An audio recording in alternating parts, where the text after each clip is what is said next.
Hey guys, welcome back to another one. In today's video, I'm going to show you how to do a backside to Weddle.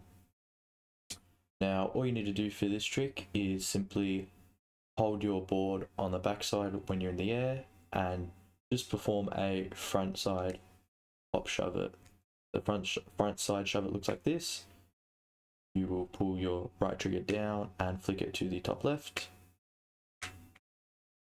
And you will just hold your backside using RT prior to doing that.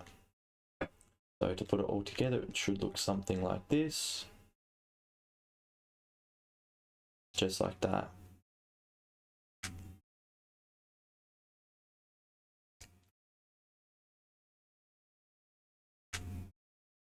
There's your BS2 Weddle.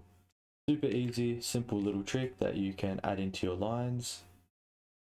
And don't forget to like and subscribe for more. Thanks for watching.